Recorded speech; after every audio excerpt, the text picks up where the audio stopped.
Welcome to Envision Freedom Fund's video, Preparing for Court. Our organization is located in New York City, and we pay immigration bond to free our neighbors from ICE detention, because we believe that freedom is a human right. We provide support after we pay bond, and we fight to end the interconnected criminal and immigration legal systems. This video is part of a series to support people who are returning home from detention and preparing for their upcoming court date. Finding your upcoming court date. You should receive a notice by mail of an upcoming court date at least 10 days in advance. The court's supposed to notify you in this way. The trouble is, the court can make mistakes.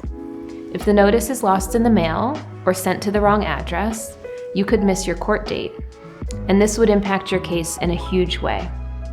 When you don't show up to court, the immigration judge can order you removed in absentia or deported in your absence. So to confirm your court date online, use this website called the Portal.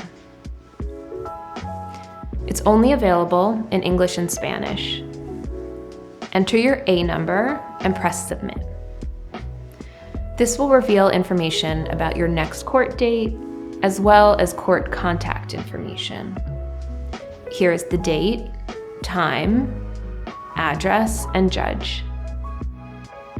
If there's been a decision on your case, or if your case is on appeal, that information will show up as well.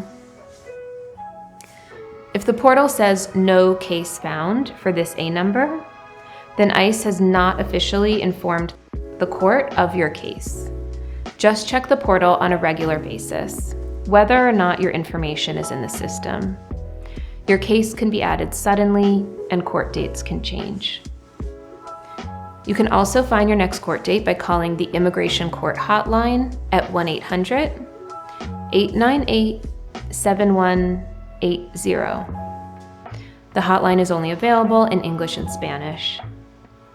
When you call the hotline, a recording begins in English. Press 2 right away to switch to Spanish. First, you'll be instructed to enter what they call your alien registration number and what we call your A number. Enter your A number and confirm by pressing 1. Then, the recording reads your full name, last name first, spelling it out letter by letter. This can be confusing and time-consuming, and it may require patience. Confirm your name by pressing 1. Then when prompted, press 1 again for information about your next court date.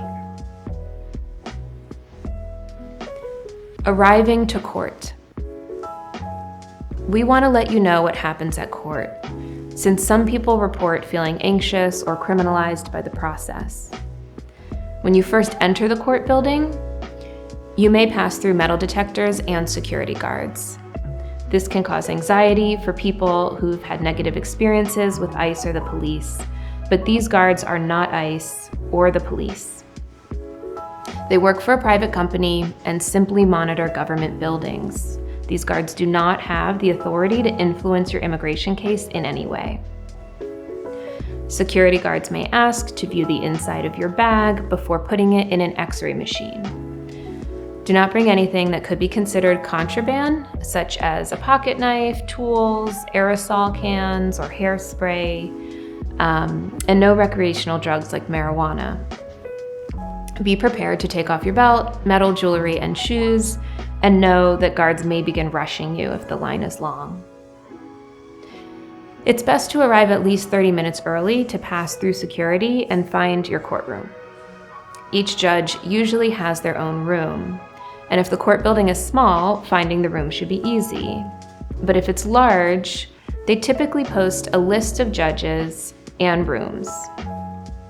Look for the list and find your judge. You can also ask a security guard or a court employee for help. If you don't speak fluent English, finding the right room can be a challenge. It's helpful to bring your court notice or other official documentation where the judge's name or the courtroom is already written down. When you find the right room, make sure to check in. It's not always clear how to check in, and it can be different in every courtroom. If you're not sure, ask a security guard or a court employee.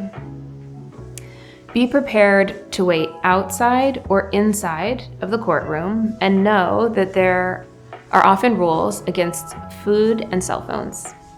Don't be surprised if your hearing does not start on time. You may have to wait even longer if you don't have an attorney.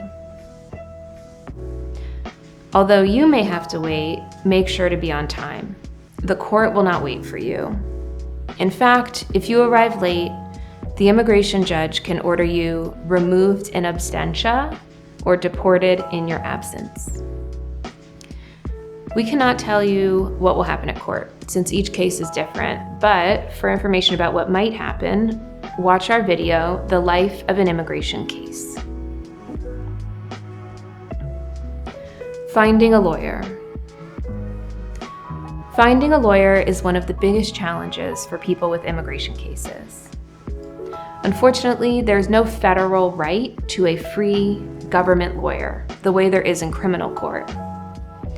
If you do not have a lawyer, you'll be expected to show up for all your court dates and represent yourself. If you do not show up for court, the judge can order you removed in absentia or deported in your absence.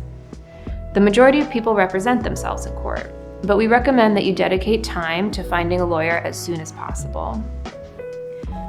Although you can always pay for a private lawyer, we suggest you explore your free options first. Start by looking at this website. It lists nonprofit organizations that represent immigrants for free or for a very low cost. The website is available in multiple languages, including French, Spanish, and Arabic. Because free lawyers are so in demand, these organizations may not be able to take your case. But things change. Even if an organization tells you no, we recommend regularly calling back to check in whether anything has changed. You can also ask these organizations to recommend other lawyers that may not be listed on the website. Before ending a call, say something like, "Thank you for your time. Can you recommend other local lawyers that I should contact?" Each call you make is an opportunity to network and learn about your local options, and you are your best advocate. When looking for a lawyer, keep a record of every call or email you make. Write down the name of each organization, the date you reached out, and what was said. If the judge ever asks you what you've done to find a lawyer, you'll have a strong answer.